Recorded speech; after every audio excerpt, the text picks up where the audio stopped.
नहीं हो रहा था रिकॉर्ड।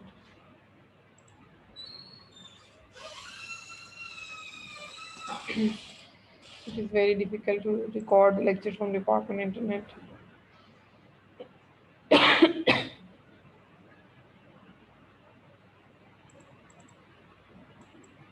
अच्छा, हम इन फोर्सेस को डिस्कस कर रहे थे। मास पे जो फोर्सेस हैं, एफ एम वन, इसकी इक्वेशन क्या होगी? M one D square X one divided by D T square, F B one is equal to B one D X by D T X one minus X two. ठीक है। F K one किसके equal है? That is the constant K one X one, and then F K two is equal to K two X one minus X two. ठीक है।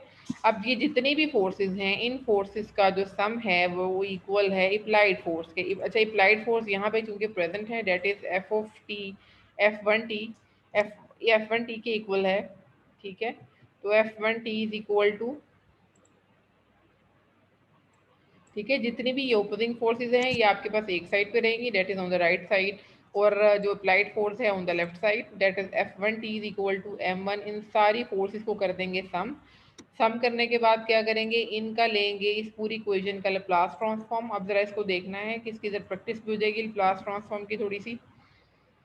कैसे लेंगे? अच्छा जी, F one T का क्या होगा लाप्लास ट्रांसफॉर्म? ये होगा एफ वन एस के इक्वल। ठीक है, just F capital F one S. अच्छा, M one D square X divided by D T square, ये लास्ट टाइम हम लोगों ने इस इक्वेशन को सोल्व भी किया था कि in the case of double derivative हम लोग क्या करते हैं कि जो इनिशियल कंडीशन है उसको जीरो के इक्वल पुट कर देते हैं, और सिर्फ रिमेनिंग फैक्टर हमारे पास क्या है? जो D square X one D T square है, ये हमें क्या प्रोवाइड करेगा?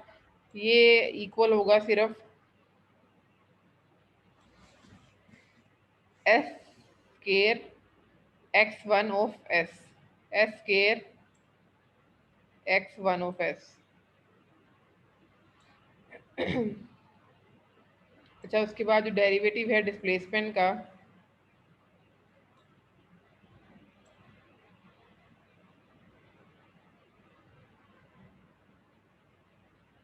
ये हमें क्या बताएगा? ये इक्वल होगा, इफ डबल डेरिवेटिव लेते हैं तो इसके साथ क्या मल्टीप्लाई हो रहा है? X square. लेकिन अगर सिंगल डेरिवेटिव लेंगे तो ये जस्ट किसके इक्वल होगा? एस के। बी वन एस, और ब्रैकेट्स में इस स्मॉल एक्स वन की जगह पे ये, क्योंकि टाइम डोमेन में है था एक्स वन और एक्स टू, अब ये हमारे पास किस में आ जाएगी? फ्रीक्वेंसी डोमेन में, एक्स वन ऑफ एस और minus X two of S. Similarly जो के वन एक्स वन था ये हमारे पास क्या था? टाइम डोमेन में, और ये इसका लाप्लास ट्रांसफॉर्म क्या आ जाएगा? के वन और capital X one of S. Similarly K two X one minus X two, इसका हमारे पास क्या आ जाएगा? लाप्लास ट्रांसफॉर्म के टू और capital X one S minus X two S. ठीक है। तो सबसे पहले हम लोगों ने वो डिफरेंशियल इक्वेशन बनानी है। सबसे पहले उसकी फ्री बॉडी डायग्राम देखेंगे जिसमें एक मास लेंगे, अगर तो एक ही है आपके पास एग्जाम्पल में तो उसी मास को डिस्कस कर लेंगे, अगर दो है तीन है तो जितने भी हमारे पास मासेस होंगे उसके अकॉर्डिंगली हमारी कितनी फ्री बॉडी डायग्राम्स बनेंगी उस क्वेश्चन में। ठीक है। तो उस पर सारे के सारे जितने भी कंपोनेंट्स अटैच हैं उनकी फोर्सेस को देखेंगे, और उसके बाद उन फोर्सेस की इक्वेशंस राइट डाउन करेंगे, और उसके बाद लिखेंगे कि इक्वल टू, इन सब को ऐड कर लेंगे और वो किसकी इक्वल है? अप्लाइड फोर्स के। इक्वेशन राइट डाउन करने के बाद उसका लाप्लास लेंगे, लाप्लास ट्रांसफॉर्म। और अब हम लोग करेंगे इसको सॉल्व।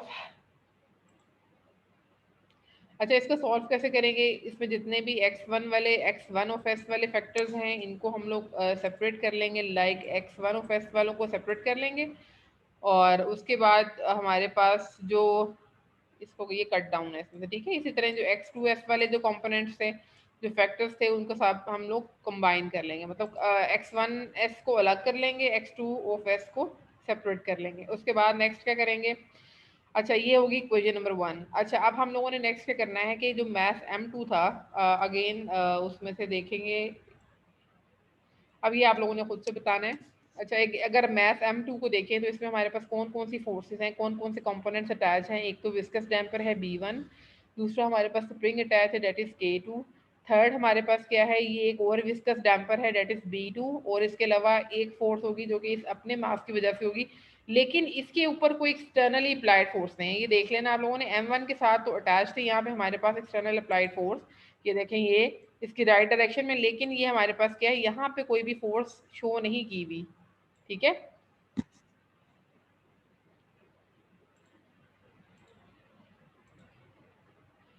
अच्छा, मास m2 को देखते हैं और इसकी इक्वेशंस को।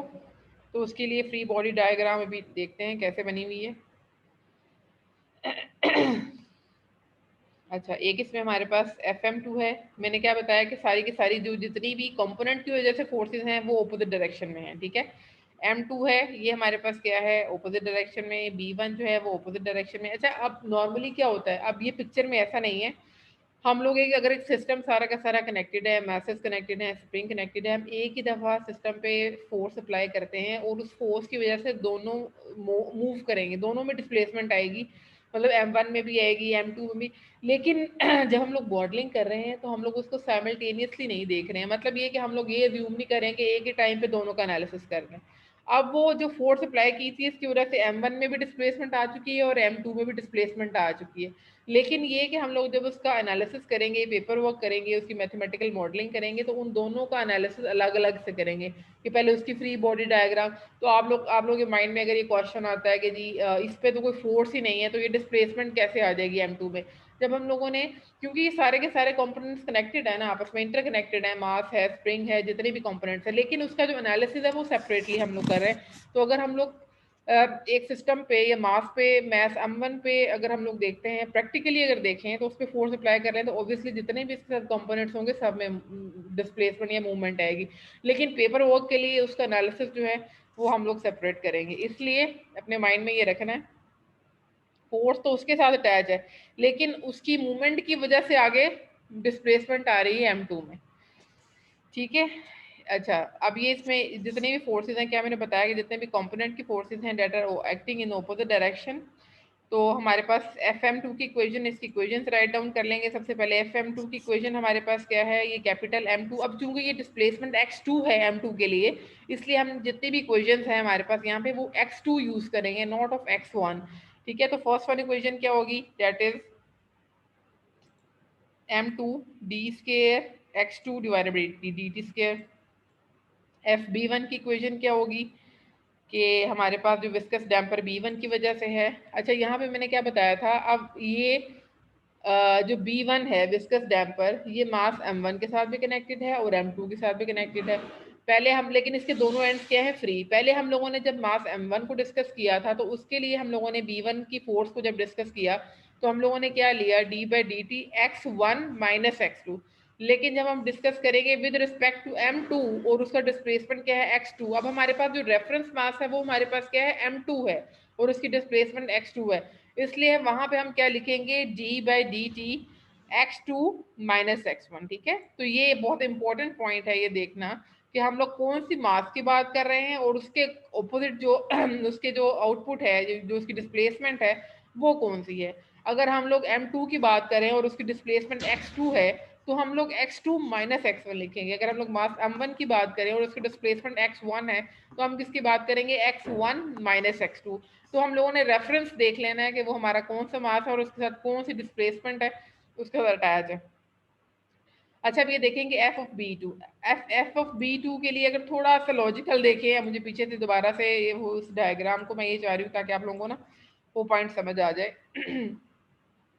अच्छा, अब ये वाली जो दोनों मास, ये एंड्स फ्री हैं, इस स्प्रिंग के एंड फ्री हैं। ये जो K1 स्प्रिंग है इसका एक एंड फ्री है लेकिन एक एंड जो है वो टाइड है। अगर आप लोग ये जरा और से देखें B2 का एनालिसिस कैसे करना है, तो B2 को इसने जो एरो साइन से शो किया, इसका मतलब ये है कि इसका जो एक एंड है वो इसके साथ कनेक्टेड है, ग्राउंड के साथ, रेफरेंस के साथ, और एक एंड क्या होगा, फ्री। इसका मतलब ये है कि अगर हम लोगों ने B2 की बात करनी है तो उसमें हम लोग दोनों एंड फ्री के परस्पेक्टिव में बात नहीं करेंगे। उसमें हम ये बात करेंगे कि ये देखो B2, क्योंकि वो डिस्प्लेसमेंट x2 है रेफरेंस उसके लिए, तो then of FB2 is equal to capital B2 dx2 divided by dt। अच्छा, अब FK2 की बात करेंगे। अब K2 जो है उसके एंड्स फ्री हैं लेकिन अब उस हमने किस मास के परस्पेक्टिव से बात करनी है, दैट इज मास M2 और उसका जो डिस्प्लेसमेंट है वो हमारे पास क्या है। यहाँ पे थोड़ी सी मिस्टेक हुई है, वो मिस्टेक क्या है, इसको जरा इसको रिमूव कर लेंगे। ये K2 आएगा, K2 multiply by x2 minus x1, ठीक है। तो भी हम लोगों ने फ्री बॉडी डायग्राम में देख लिया, हम लोगों ने मैथ M1 के लिए भी सॉल्व कर लिया, मैथ M2 के लिए भी इसको सॉल्व कर लिया। उसके बाद हम लोग क्या करेंगे, अगेन वही प्रोसीजर जो लास्ट में हम लोगों ने किया है कि इसकी सारी इक्वेशंस का सम करेंगे। और अच्छा यहाँ पे अप्लाइड फोर्स इस केस में 0 है क्योंकि इसके ऊपर डायरेक्टली कोई फोर्स नहीं है, मैस M2 के साथ डायरेक्टली कोई भी फोर्स कनेक्टेड नहीं है, ये सिर्फ किसके साथ कनेक्टेड है, मैस M1 के साथ कनेक्टेड है। इसका मतलब ये है कि जितनी भी ओपोजिंग फोर्स है उनको आप लोग राइट साइड पे ऐड करेंगे, लेकिन लेफ्ट हैंड साइड पे हम लोग किसके इक्वल रख देंगे, 0, क्योंकि डायरेक्टली यहाँ पे अप्लाइड फोर्स नहीं है F1 या F2। अच्छा, अब इस बोथ साइड्स का लाप्लास लेंगे तो ये क्या आ जाएगा, M2S square x2 plus B1S x2S minus x1S plus B2S x2x minus, ठीक है। ये इसको मैं ऑलरेडी आप लोगों को बता चुकी हूँ कि इसको कैसे सॉल्व करना है। अब इसमें से वही प्रोसीजर अगेन, x2 वाले फैक्टर्स को सेपरेट कर लेंगे, ठीक है, x2 वाले फैक्टर्स को सेपरेट कर लेंगे, x1 वाले फैक्टर्स को सेपरेट कर लेंगे, एंड देन हम क्या करेंगे, अब हम लोगों ने क्या किया, अब हमने क्या किया क्योंकि वो 0 था इसलिए हम लोग इस इक्वेशन को ऐसे सॉल्व कर लेंगे कि अगर हम लोग x1 वाले कंपोनेंट्स, जितने भी x1 वाले फैक्टर्स हैं, इनको हम ले जाएं इस साइड में, लेफ्ट साइड में, 0 के साइड में, तो हमारी इक्वेशन इस तरह से आ जाएगी। अगर हम लोगों ने इसको लिखना है x1 के लिए, अब इसमें से x1 की वैल्यू फाइंड आउट कर लें। x1 की वैल्यू कैसे आ जाएगी कि ये जो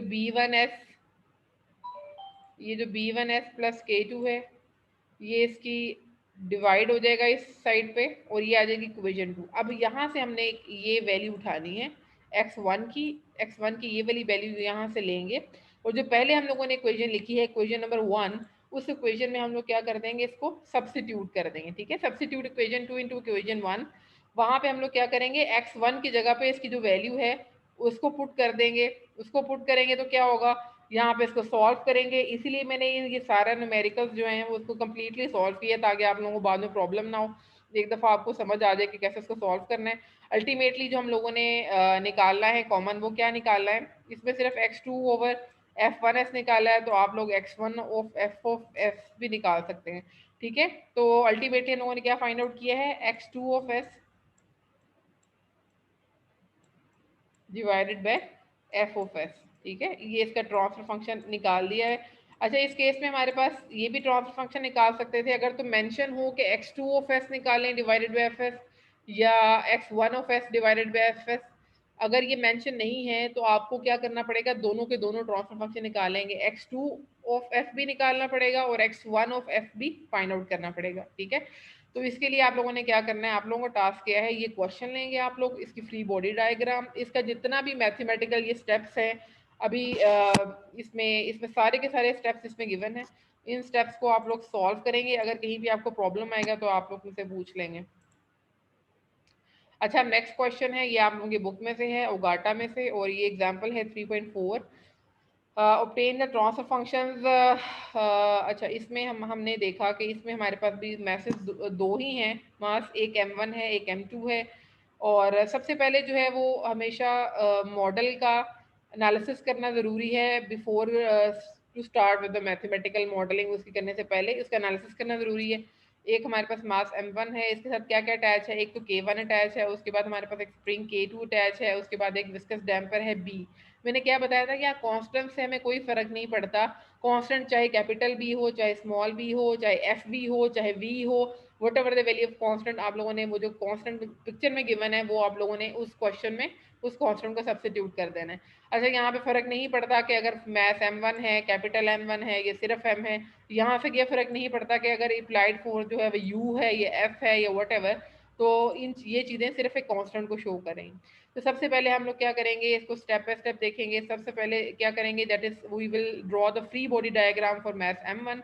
उसके लिए एक कौन कौन सी फोर्सेज आ जाएंगी। अब ये चीज़ तो बहुत ही एक क्या देख लिया कि जो हमारे पास अप्लाइड फोर्स है, एक्सटर्नल फोर्स, ये राइट साइड में मूव कर रही है, राइट साइड में इसकी डायरेक्शन है, तो बाकी जितनी भी फोर्सेज हैं जो कंपोनेंट्स की वजह से जनरेट हो रही हैं, they will oppose this applied force, external force को अपोज करेंगी, तो obviously they will move in the opposite direction, ठीक है, अपोज करेंगी और ऑपोजिट डायरेक्शन में एक्ट करेंगी। तो वो कौन कौन सी फोर्सेज होंगी, एक तो इस मैथ की अपनी फोर्स दैट इज Fm1, दूसरी हमारे पास क्या है Fk1, तीसरी हमारे पास क्या है ये F ऑफ K2, और थर्ड हमारे पास क्या है F ऑफ B। अच्छा, यहाँ पे एक और मिस्टेकनली यहाँ पे एक चीज़, इसको काइंडली कट कर लें।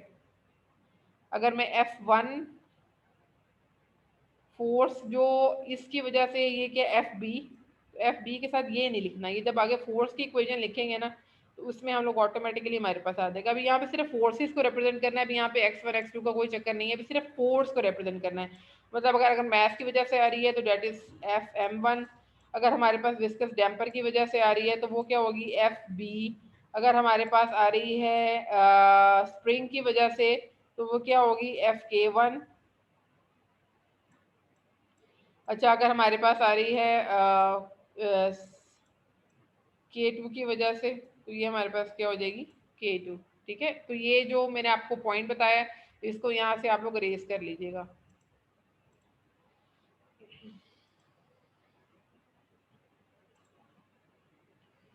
अच्छा, अब इस इन जितने भी फोर्सेस हैं इन फोर्सेस की हम लोग इक्वेशन लिखेंगे। अब यहाँ पे हम लोग x1 और x2 का जिक्र करेंगे। अच्छा, एफ m1 की वजह से क्या आ रही है m1d, अब क्योंकि इसकी जो डिस्प्लेसमेंट है m1 की वो हमारे पास क्या है x1, इसलिए हम जो रेफरेंस की बात करेंगे वो हम लोग क्या लिखेंगे m1 d square x1 divided by dt square. अच्छा, एफ बी जो कि विस्कस डैम्पर की वजह से फोर्स है, that is F B is equal to B D by D T x1 minus x2। ठीक है, मैंने क्या बताया कि जो आपके पास विस्कस डैम्पर है बी, अगर आप उस फिगर को स्क्रॉल करें बैक में तो वो जो उसके दोनों एंड्स हैं वो फ्री हैं, और हम लोग यहाँ पर बात कर रहे हैं with reference to the math m1, तो हम लोग क्या लिखेंगे d by D T x1 minus x2। ठीक है, क्योंकि मैथ m है और उसका डिस्प्लेसमेंट क्या है डेट इज x1।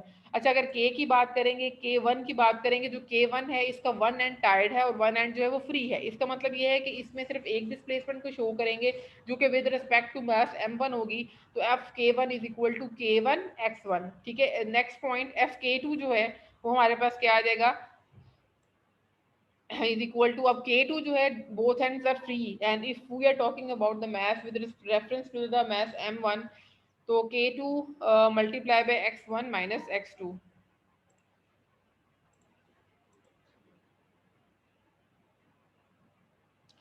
अच्छा, अब क्या इस पे जो अप्लाइड फोर्स है एक्सटर्नल फोर्स है that is equal to U, और बाकी जितने भी फोर्सेस हैं उनको ऐड अप कर देंगे और बोथ साइड्स का ले लेंगे लैप्लास ट्रांसफॉर्म लेने के बाद क्या करेंगे, ये आ जाएगी इक्वेशन नंबर 1। ठीक है, जब लैप्लास ट्रांसफॉर्म लेंगे तो उसको हम लोग क्या कह लेंगे इक्वेशन नंबर 1। अब हम लोग क्या करेंगे वी विल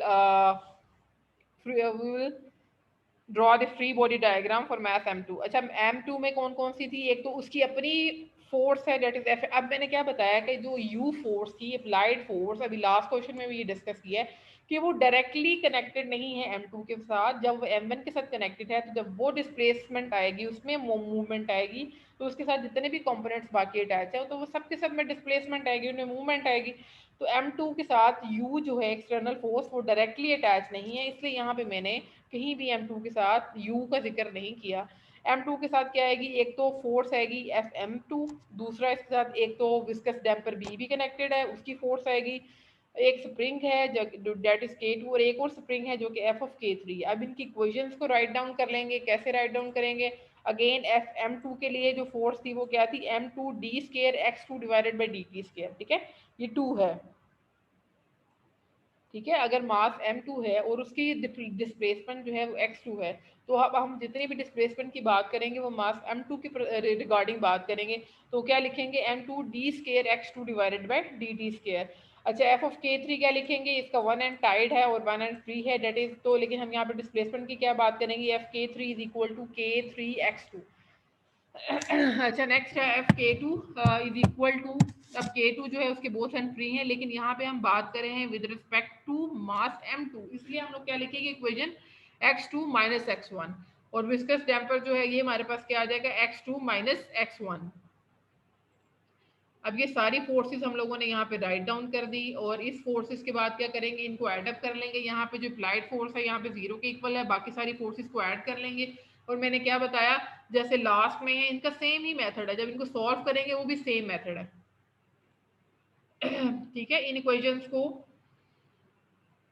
इस x1 को एक साइड पर कर देंगे इसमें से। अच्छा, अब इसमें से क्या किया है, चाहे आप x1 की वैल्यू ले लें चाहे आप x2 की वैल्यू ले लें, वो आप पे डिपेंड करता है। मैंने इस इक्वेशन में क्या किया कि x2 x की वैल्यू ले ली और उसके बाद इसको इक्वेशन नंबर 2 में पुट कर दिया, तो वहां से हमारे पास क्या आ गया u of s x1 of s u of s value निकाल ली। अब ये जो इक्वेशन आई है इसको अगेन सब्स्टिट्यूट कर देंगे और x2fs डिवाइडेड बाई ufs आ गया। ठीक है, मतलब एक हम लोगों ने इक्वेशन फाइंड आउट कर ली x1s डिवाइडेड बाई ufs, दूसरी हम लोगों ने इक्वेशन फाइंड आउट की x2fs डिवाइडेड बाई ufs, मतलब कंप्लीट ट्रांसफर फंक्शन, क्योंकि इस क्वेश्चन में, इस एग्जांपल में उसने मेंशन किया हुआ था।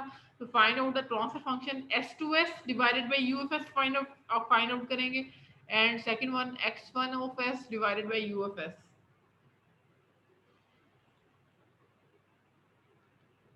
अच्छा, इसके बाद एग्जाम्पल है आपके पास 3.3, ये आप लोगों ने बुक में से सॉल्व कर रही है। इसने क्या बताया कि ये एक तो ये ग्राउंड है, इसको समझना भी जरूरी होता है। ठीक है, एक तो ये ग्राउंड है, इस ग्राउंड पे एक मैसलेस कार्ड है, मैसलेस कार्ड, ऐसा कार्ड जो कि ये तो ये शो कर रहा है कि ये मूवमेंट मूव कर रहा है। ठीक है, व्हील्स से शो किए हुए हैं। एक मैसलेस जिसका कोई मैस नहीं है, मतलब इसके लिए हम लोग फ्री बॉडी डायग्राम ड्रॉ नहीं करेंगे, हम लोग सिर्फ इस मैस के लिए ड्रॉ करेंगे। लेकिन एक मैसलेस कार्ड है जो कि मूव कर रहा है। अब इसके मूव करने से आगे किस में मोशन आ रही है, मतलब फोर्स इस पे अप्लाई की हुई है, फोर्स किस पे अप्लाई की हुई है, इस कार्ड पे। लेकिन इस कार्ड पे अप्लाई किया, लेकिन उसका वो इसीलिए उसने वर्ड जो डिस्कस किया है वो क्या डिस्कस किया है, मैसलेस कार्ड। और फोर्स जो है वो डायरेक्टली एम के साथ अटैच नहीं है। जब एक्सटर्नल फोर्स अप्लाई की है मैसलेस कार्ड पे और वो मूव करेगा, जब आपके पास इस तरह से फोर्थ एंड बैक, तो हमारे पास उसकी वजह से एम भी मूव करेगा, दैट इज मैस भी मूव करेगा। अब इसके लिए आप लोगों ने ट्रांसफर फंक्शन, मतलब इसकी जो इनपुट है वो हमारे पास अल्टीमेटली क्या आ जाएगी, आपके पास input y of S divided by U of S find out करना है। तो ये इक्वेशन आप लोग सॉल्व करेंगे, बुक की एग्जांपल 3.3 है, इसको आप लोगों ने ट्रांसफर फंक्शन फाइंड आउट करना है। तो भी आप लोगों का टास्क ये है कि जैसे ये लेक्चर अपलोड हो तो आप लोगों ने ये जो दोनों क्वेश्चंस हैं इनको कंप्लीटली सॉल्व करना है। इसके अलावा जो स्लाइड में क्वेश्चन है ये वाला क्वेश्चन, मेरे ख्याल से ये भी अगर सॉल्व हो गया उसमें तो ठीक है, अदरवाइज आप इस क्वेश्चन को भी सॉल्व करेंगे और इसको सॉल्व करने के बाद मुझे बताएंगे कि आप लोगों को ये समझ आ गया। अच्छा, एक और इसमें स्ट्रेटजी है इस क्वेश्चन को सॉल्व करने की। एक तो फ्री बॉडी डायग्राम है, दूसरा हमारे पास ये है कि यहाँ पे हम डायरेक्टली इक्वेशंस लिख लेते हैं। अगर वो आपको क्वेश्चन में ये कहे कि जी बाय इंस्पेक्शन सिर्फ इक्वेशंस लिखनी है, इंस्पेक्शन मेथड को यूज करते हुए, इसको हम लोग क्या कहते हैं, बाय यूजिंग इंस्पेक्शन मेथड, अगर उसको यूज करते हुए इक्वेशंस लिखनी है तो आप लोग क्या करेंगे, इसका ये एक मेथड है। लेकिन इस मेथड को डिस्कस करने से पहले मैं आप लोगों से कहूंगी कि आप लोग पहले वो जो क्वेश्चंस हैं, एक तो ये वाला क्वेश्चन, इस एग्जांपल को आप लोगों ने सॉल्व करना है, और उसके बाद पहले तो नोट्स वाले एग्जांपल, जो भी नोट्स में एग्जांपल्स किए हैं वो दोनों एग्जांपल्स कंप्लीटली सॉल्व करें। उसके बाद इस एग्जांपल को सॉल्व करें और इस एग्जांपल को सॉल्व करते हुए इसका x2 divided by f find out करें। और उसके बाद मैं आप लोगों से ये डिस्कस करूंगी ये वाला पॉइंट। ठीक है, तो अभी मैं इसको अपलोड कर रही हूँ, तो आप लोगों ने फौरन से पहले जो है ना ये काम करना है कि आप लोग इस लेक्चर में से इसकी मॉडलिंग करेंगे इन दोनों एग्जाम्पल्स की। उसके बाद फिर नेक्स्ट जो है वो देखती हूँ कि अगर आप लोग अभी सॉल्व कर लेते हैं इनको विद इन 1-2 आवर, तो उसको फिर नेक्स्ट प्रोसीड करते हैं लेक्चर को, क्योंकि मैं चाह रही हूँ कि रोटेशनल मैकेनिकल सिस्टम भी आज ही हम लोग कंप्लीट कर लें।